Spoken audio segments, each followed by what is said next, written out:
guys, dahil isa tayong taong bahay, ito ang ating gawain. Basta mga taong bahay, ito ang mga gawain.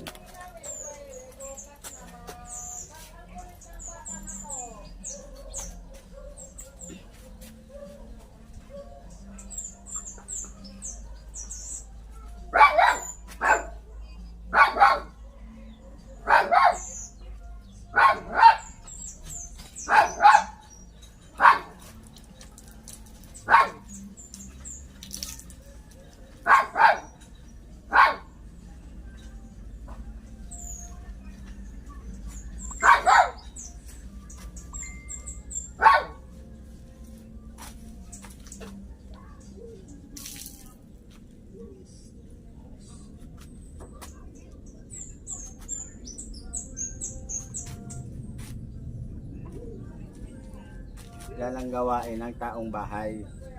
Tandaan nyo yan. Kaya wag na wag kayong magiging taong bahay. Diling.